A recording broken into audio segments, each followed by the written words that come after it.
The judge is against me from the start. Every ruling goes against me. The judge doesn't like my case. He doesn't like my witnesses. He's yelling at me the whole time. Can I turn to the judge during the trial and ask him to excuse himself because I don't think he's being fair to us?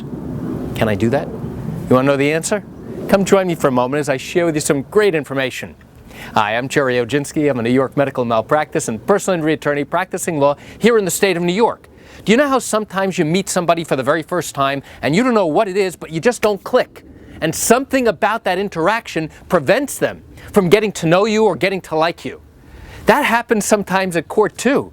The judge, for whatever reason, doesn't like me. He doesn't like my client. He doesn't like my case. He doesn't like the evidence I'm putting in. And it seems as if, or at least the perception is, that he doesn't like us. And he's doing something to favor the other side. Now, what can I do in that instance? Well, there are two things that I can do and that I must do.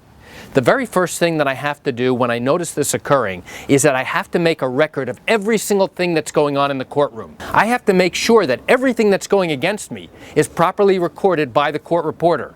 Now, if we have a conversation with the judge privately and he rules against me, I want to bring the court reporter into the judge's chambers so that now we can record exactly what the legal arguments were and what the judge ruled now against me. And why do I do that? I do that because if I lose the case, now if I have to go and appeal the case, I can show to the higher court, to the appellate court, all of the things that the judge did, and now they can review it to determine whether or not we are correct or whether or not the judge was correct on the issues of law. Now, the judge controls the courtroom, and that's understandable. But what happens if every single thing he does literally goes against us? Well, the only other option I have is to ask the judge, finally, I'm at my wit's end. Judge, I have to ask you to excuse yourself from this case. I feel you're being unfair to my client. Now, I'm not going to say this in front of the jury unless things got really out of hand. I asked the judge for a private conference with my adversary, and now I'll have to explain to him why I believe he should not be sitting and listening in judgment to our case. And I have to give a good reason why. And I have to show that the judge is being prejudiced or being biased and being unfair to our side. And now the judge has two options. He can either say, no, I feel I'm being totally fair, or you're absolutely right. I'm going to now send this to another judge. You're going to start this case from the very beginning. So that's known legally as asking the judge to recuse himself, which really has the same effect of the judge excusing himself, but he's got to have a reason why.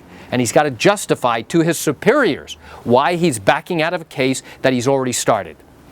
So why do I share this information with you? I share it with you just to give you a sense of what can happen in rare instances in an accident case or in a medical malpractice case or even in a wrongful death case here in the state of New York that goes to trial. You and I recognize you've got questions or concerns about your own particular matter. Well, if your matter did happen here in New York and you're thinking about bringing a lawsuit, but you've got legal questions, what I invite you to do is pick up the phone and call me.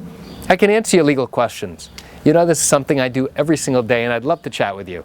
You can reach me at 516-487-8207 or by email at Gerry, Gerry, at oginski-law.com.